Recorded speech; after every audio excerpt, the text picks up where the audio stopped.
everyone, today I'm showing you how to make this fabulous balloon arch in a really fun colour pattern. Hi, I'm Melanie and I'm a full-time balloon artist here in the UK. You've been asking me about the arch frame that I've been using, and this is actually one of my best buys from Amazon. I think this is the ideal arch size for at-home parties because it will fit into most indoor spaces.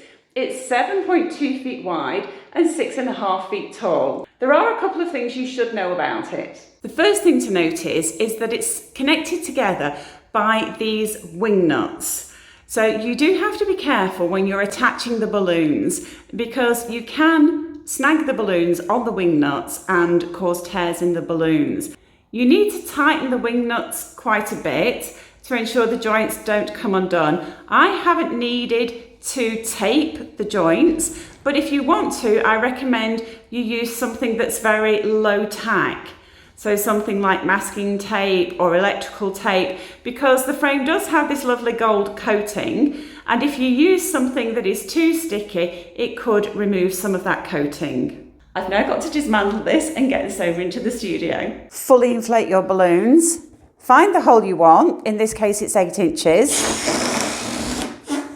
Pass the balloon through the hole, it should just touch the sides. Put a twist in the neck. Do the same thing with the other balloon. So it's just touching the sides of the hole as I pass it through. Put a twist in that neck.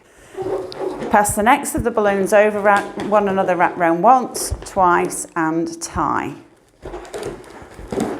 I'm inflating to 8 inches with my machine, that's 0.7, fine-tuned with the pink dials to 15.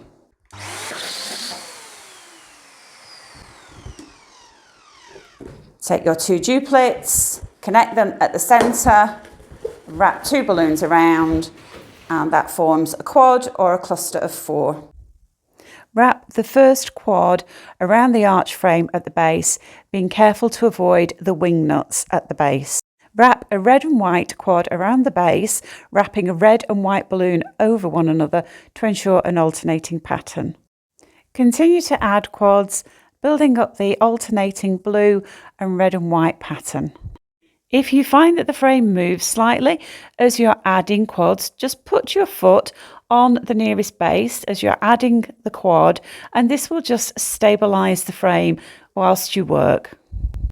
As I start to work higher up the frame, I like to grasp hold of the frame with my free hand as I push the quads down.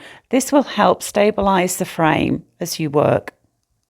Another advantage of this size of frame is that you may not need to use any steps or ladders to reach the top part of the frame. Continue adding the quads and your arch will be ready in no time at all. One of the trickiest parts of this build is fitting that final quad. You're going to need to squeeze that final quad in between 2 of the existing layers. And because we've sized everything to 8 inches, your balloons are going to be very tolerant to a little bit of rough handling. If you would like the companion PDF that accompanies this video, then check out the link in the description, and the PDF will include any bonus tips. I really hope you've enjoyed this video. I hope you'll give it a like, and I hope you will subscribe to my channel. And I recommend you watch this video next.